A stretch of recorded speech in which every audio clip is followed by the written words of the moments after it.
चलिए, एक बहुत ही अच्छी गुड न्यूज़ आ चुकी है। उत्तर प्रदेश अधीनस्थ सेवा चयन आयोग की तरफ से राजस्व लेखपाल की मुख्य परीक्षा की भर्ती आ चुकी है। कितनी वैकेंसीज़ हैं, कब से फॉर्म अप्लाई करना है, कौन कौन कर सकते हैं, ये सारी चीज़ें हम डिस्कस करेंगे। तो सबसे पहले आपको याद रखना है कि जो फॉर्म भरने की डेट है वो आपकी 7 जनवरी से आपके फॉर्म भरे जाएंगे। तो 7 जनवरी से आप अपना फॉर्म भर सकते हैं और लास्ट डेट इसकी 28 जनवरी है। ठीक है। और संशोधन कर सकते हैं 4 फरवरी तक। ठीक है। तो आपको मतलब जल्दी से जल्दी अपना फॉर्म भर देना है, इतनी चीज़ आपको याद रखनी है। और जो भी पैट की परीक्षा हुई थी उसमें मतलब बैठे थे, मतलब जिनका भी स्कोर कार्ड बना था वो सारे लोग इस फॉर्म को भर सकते हैं। ठीक है। स्कोर कार्ड जिनका भी बना था, मतलब जो भी अप्लाई किया था, परीक्षा दिया था, वो सारे ये मतलब फॉर्म भरेंगे। और इसका शुल्क मात्र 25 रुपये होगा। और इसके बाद में विभाग ये तय करेगा कि कितने लोगों को एग्ज़ाम में बिठाना है। अगर कम फॉर्म पड़ते हैं तो मतलब हो सकता है सारे कैंडिडेट बैठ जाएं, ज़्यादा फॉर्म पड़ते हैं तो उसमें शॉर्ट लिस्ट किया जाएगा कि इतने स्कोर से ऊपर वाले ही परीक्षा देंगे, फिर उनसे एग्ज़ामिनेशन की फ़ीस ली जाएगी। ठीक है।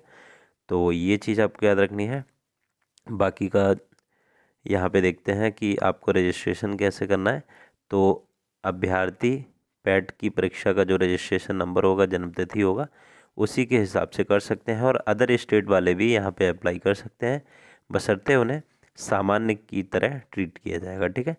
तो ये तो मतलब बेसिक सी बातें थी। इसके बाद में इसकी देख लेते हैं कि एज लिमिट और फीस कितनी रहेगी। तो फीस सभी के लिए यहाँ पे 25 रुपये रहेगी। और एज लिमिट की बात है तो एज लिमिट रहेगी 18 से 40 वर्ष की। ठीक है। और 18 से 40 वर्ष की रहेगी। कितनी सीटें हैं, तो सीटें यहाँ पे टोटल हैं 8,085। EWS की 798 सीट है। अन्य पिछड़ा वर्ग की 2174 है।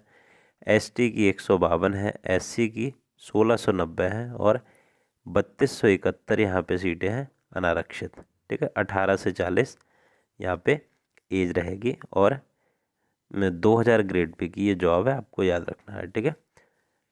नेक्स्ट यहाँ पे मतलब जैसा भी आरक्षण का है कि कितनी कितनी सीटें आरक्षित रहेंगी, वो सारी जैसा कि जो गवर्नमेंट का नियम है उसी के अकॉर्डिंग रहेगा। ठीक है।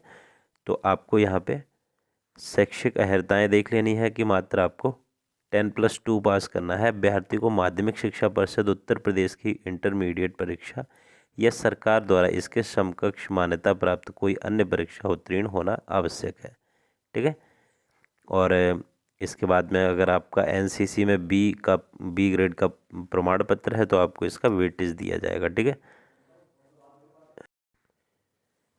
नेक्स्ट यहाँ पे आयु सीमा 40 वर्ष तक है, लेकिन यहाँ पे एक अनिवार्य अर्हता में एक डाउटफुल सा क्वेश्चन यहाँ पे बन सकता है कि अभ्यर्थी को माध्यमिक शिक्षा परिषद उत्तर प्रदेश की इंटरमीडिएट परीक्षा उत्तीर्ण होना आवश्यक है। मतलब अगर आपने यूपी बोर्ड से इंटर की परीक्षा नहीं पास करी है, किसी और राज्य के बोर्ड से करी है, तो आप इस नोटिफिकेशन के अकॉर्डिंग शायद फॉर्म नहीं भर पाएंगे।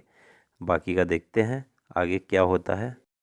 अब बात करते हैं कि एग्ज़ाम का सिलेबस क्या होगा। तो सामान्य हिंदी के 25 प्रश्न रहेंगे 25 नंबर के, गणित के 25 प्रश्न 25 नंबर के, सामान्य ज्ञान के 25 प्रश्न 25 नंबर के, और ग्राम्य समाज एवं विकास के 25 प्रश्न 25 नंबर के रहेंगे।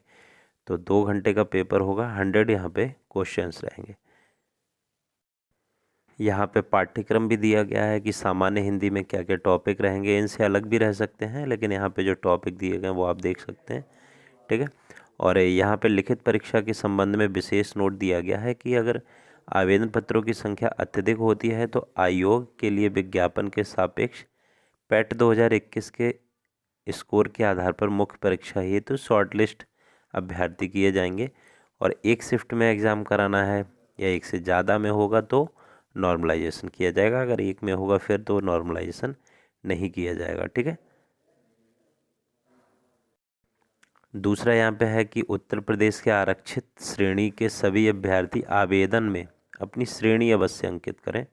एक से अधिक आरक्षित श्रेणी का दावा करने वाले अभ्यर्थियों को केवल एक छूट जो अधिक लाभकारी होगी अनुमान्य होगी। और अनुसूचित जाति, अनुसूचित जनजाति, अन्य पिछड़ा वर्ग या EWS कि उत्तर प्रदेश के जो मूल निवासी नहीं हैं उन्हें आरक्षण का लाभ नहीं मिलेगा, उन्हें अनारक्षित श्रेणी में ही काउंट किया जाएगा। ठीक है, तो ये कुछ इम्पॉर्टेंट पॉइंट्स थे जो आपको जानना ज़रूरी है। और तो साथियों, वीडियो को अपने दोस्तों के साथ ज़्यादा से ज़्यादा शेयर करें और हमारी प्लेलिस्ट विजिट करें, वहाँ से आप कम समय में अपनी तैयारी को अच्छे से कर सकते हैं। ठीक है, धन्यवाद।